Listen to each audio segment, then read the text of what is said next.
Okay. Over the course of the past 3 meetings, we've had some questions that have come up, and I want to try and answer those to just try and get ahead of what I anticipate might be questions that you might be having. So, will there be public access? Yes, there is going to be public access. Hunting and fishing and environmental education, those are traditional uses on national wildlife refuges. Those things we anticipate are going to be a large part of the program that is going to be part of this proposed refuge. We're also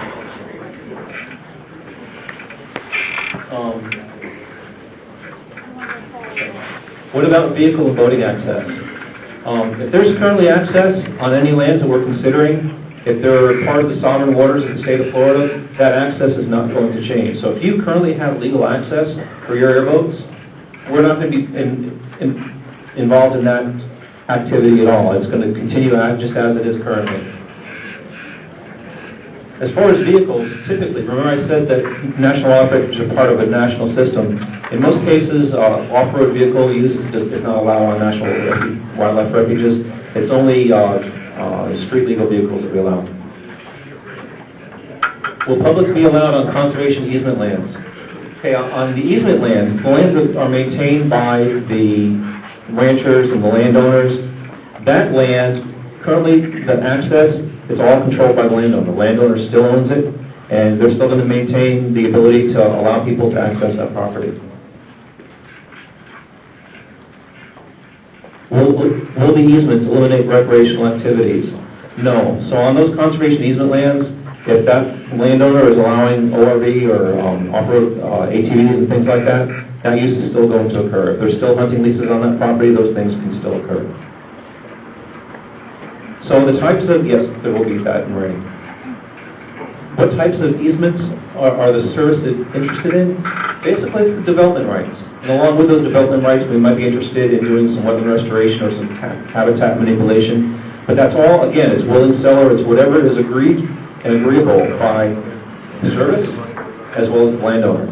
If we can't come to an agreement, we don't sign the papers and we don't have a deal. So here's a table that kind of lists for conservation areas, the conservation easements that we're talking about. And does the service have an interest in acquiring interest in development rights or wetland restoration or grazing and timber? Then the interest is yes. And there might be some restrictions on those things. But as far as the other activities, hunting, fishing, public access, running horses, we're not going to have any interest in that, and we're not going to go there as far as trying to control it. On a national wildlife refuge, however, it's a little bit different because we actually purchase all of the rights to that property. We become the landowners.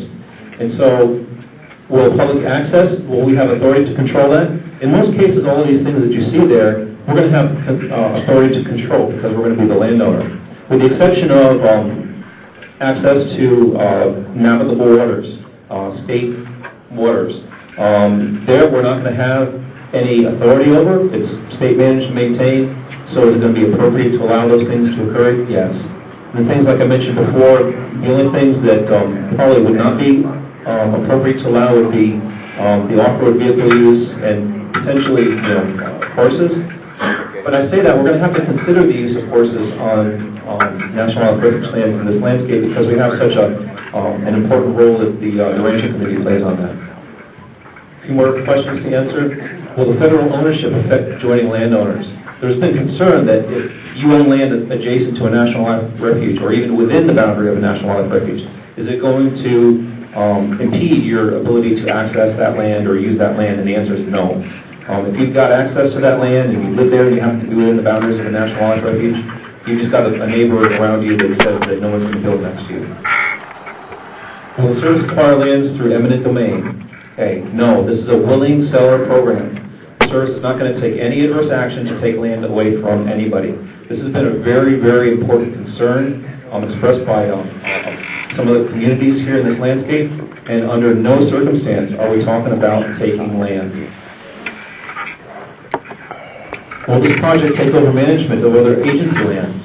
The answer is no. We've mentioned this before. If the land is currently managed and owned by the state of Florida or the South Florida Water Management District, they're still going to maintain, they're still going to own that property. We're not going to have anything to do at all whatsoever with that. Will the service allow hunting access? The answer emphatically is yes. We are going to allow hunting access on our National Wildlife Refuge if it's established. We've also been talking with the state of Florida as far as assisting or taking over management control of those state programs, and that's something that we're currently in the process of discussing with them. Will the service allow airboat access? Again, yes, we've talked about this. Areas where you have legal access to run your airboats, you're going to be able to maintain that access. In summary, again, this is just a proposal. There's nothing set in stone. You're helping us through your comments and questions. You're helping us identify what this proposal is going to look like. So I encourage you, when you have the opportunity here in just a moment, to provide your comments, provide comments that we can work with, things that you have questions about. Those things are very, very important for us. And ultimately, we'll be developing a draft plan that you'll have the ability to look at, read, and have comments as well. And that's all. I'm going to turn this over to Sherry, and she's going to lead us through the question, answer, and comment period.